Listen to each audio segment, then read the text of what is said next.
बोलिए श्री हनुमान जी महाराज की जय हो। आज का प्रसंग है श्री राम जी के अत्यंत प्रिय भक्त माँ अंजनी के लाल महावीर श्री हनुमान जी ने किस प्रकार शनिदेव के अभिमान को चूर किया। क्यों श्री हनुमान जी के भक्तों को शनि की दशा नहीं लगती, क्यों शनिदेव को तेल चढ़ाया जाता है, यही प्रसंग सुनाने जा रहे हैं। आशा करते हैं आप इसे अवश्य ही पसंद करेंगे। श्री हनुमान अंक के अनुसार भक्तवर श्री हनुमान जी श्री राम कथा के अनन्य प्रेमी हैं। परम प्रभु श्री राम की मधुर लीला कथा श्रवण करते ही उनका शरीर पुलकित हो जाता है। उनके नेत्र प्रेमाश्रुओं से भर जाते हैं और उनकी वाणी गदगद हो जाती है। उन्हें अलौकिक आनंद की उपलब्धि होती है। इस कारण जहाँ भी श्री राम कथा होती है, श्री राम चरण चंचरीक श्री हनुमान जी वहाँ उपस्थित रहते हैं। और जब अपने प्राणाराध्य की कथा मृत सुधा के पान का अवसर नहीं रहता, तब वे अपने प्रभु के ध्यान में तल्लीन हो जाते हैं। एक बार की बात है, दिन का अंत समीप था। सूर्यदेव अस्ताचल के समीप पहुंच चुके थे। शीतल मंद समीर बह रहा था। भक्तराज श्री हनुमान राम सेतु के समीप ध्यान में अपने परम प्रभु श्री राम जी की भुवन मोहन झांकी करते हुए आनंदित हो रहे थे। उनके रोम रोम पुलकित थे। ध्यान अवस्थित श्री आंजनेय को जगत की स्मृति भी न थी। उसी समय सूर्यपुत्र शनिदेव समुद्र तट पर टहल रहे थे। उन्हें अपनी शक्ति एवं पराक्रम का अत्यधिक अहंकार था। वे मन ही मन सोच रहे थे कि मुझ में अतुलनीय शक्ति है। सृष्टि में मेरी समता करने वाला कोई नहीं है। समता की बात तो दूर, मेरे आगमन के संवाद से बड़े बड़े रणधीर एवं पराक्रमशील मनुष्य ही नहीं, बल्कि देव दैत्य तक भी कांप उठते हैं, व्याकुल होने लगते हैं। मैं क्या करूं, किसके पास जाऊं जहां दो दो हाथ कर सकूं। मेरी शक्ति का कोई उपयोग नहीं हो रहा है। इस प्रकार विचार करते हुए शनिदेव की दृष्टि ध्यान मग्न श्री राम भक्त श्री हनुमान जी पर पड़ी। उन्होंने बजरंग महावीर को पराजित करने का निश्चय किया। युद्ध का निश्चय कर शनि आंजनेय के समीप पहुँचे। उस समय सूर्यदेव की तीक्ष्णतम किरणों में शनि का रंग अत्यधिक काला हो गया था। भीषणतम आकृति थी। पवन कुमार के समीप पहुंचकर अतिशय उद्दंडता का परिचय देते हुए शनि ने अत्यंत कर्कश स्वर में कहा, मैं प्रख्यात शक्तिशाली शनि तुम्हारे सन्मुख उपस्थित हूँ और तुमसे युद्ध करना चाहता हूँ। तुम पाखंड त्याग कर खड़े हो जाओ। तिरस्कार करने वाली अत्यंत कटु वाणी सुनते ही भक्तराज हनुमान जी ने अपने नेत्र खोले और बड़ी ही शालीनता एवं शांति से पूछा कि महाराज आप कौन हैं और यहाँ पधारने का आपका उद्देश्य क्या है। शनिदेव ने अहंकार पूर्वक उत्तर दिया कि मैं परम तेजस्वी सूर्य का परम पराक्रमी पुत्र शनि हूँ।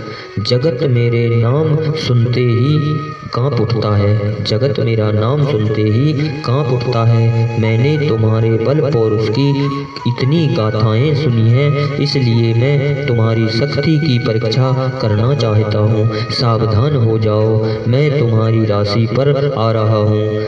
अंजनानंदन ने अत्यंत विनम्रता पूर्वक कहा कि हे शनिदेव, मैं वृद्ध हो गया हूँ और अपने प्रभु का ध्यान कर रहा हूँ। इसमें व्यवधान मत डालिए, कृपया पूर्वक अन्यत्र चले जाइए।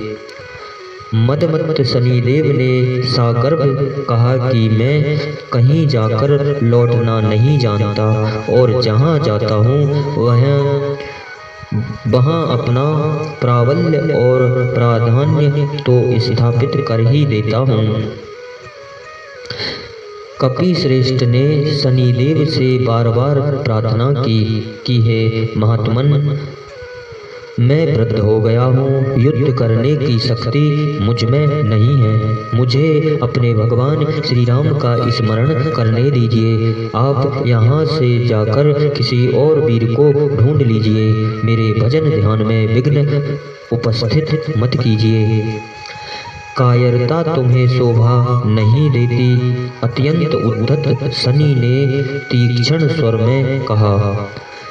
तुम्हारी स्थिति देखकर मेरे मन में करुणा का संचार हो रहा है, किंतु मैं तुमसे युद्ध अवश्य करूंगा। इतना ही नहीं, शनि ने महावीर का हाथ पकड़ लिया और उन्हें युद्ध के लिए ललकारने लगे। तब हनुमान जी ने झटक कर अपना हाथ छुड़ा लिया। युद्ध लोलुप शनि देव ने पुनः भक्तवर श्री हनुमान जी का हाथ पकड़कर उन्हें युद्ध के लिए खींचने लगे। आप नहीं मानेंगे, धीरे से कहते हुए श्री हनुमान जी ने अपनी पूंछ बढ़ाकर शनि देव को उसमें लपेटना प्रारंभ किया। कुछ ही क्षणों में अविनीत सूर्यपुत्र क्रोध संरक्त लोचन समीरात्मज की सुदृढ़ पुच्छ में अकंठ आवद्ध हो गए। उनका अहंकार, उनकी शक्ति एवं उनका पराक्रम व्यर्थ सिद्ध हुआ। वे सर्वथा अवश्य असहाय और निरुपाय होकर दृढ़तम बंधन की पीड़ा से छटपटा रहे थे। अब राम सेतु की परिक्रमा का समय हो गया।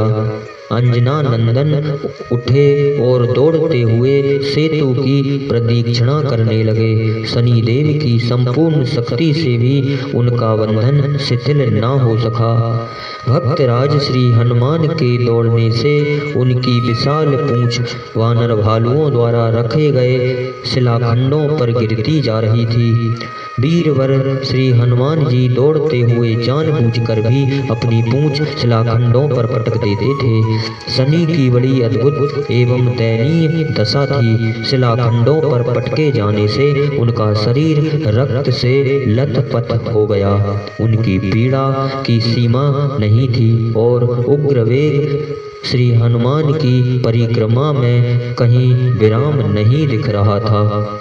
तब शनि अत्यंत कातर स्वर में प्रार्थना करने लगे, हे करुणा में, हे भक्तराज, मुझ पर कृपा कीजिए। अपनी उद्दंडता का दंड मैं पा गया, आप मुझे मुक्त कीजिए, मेरा प्राण छोड़ दीजिए। दयामूर्ति श्री हनुमान खड़े हुए। शनि देव का अंग प्रत्यंग लहूलुहान हो गया था।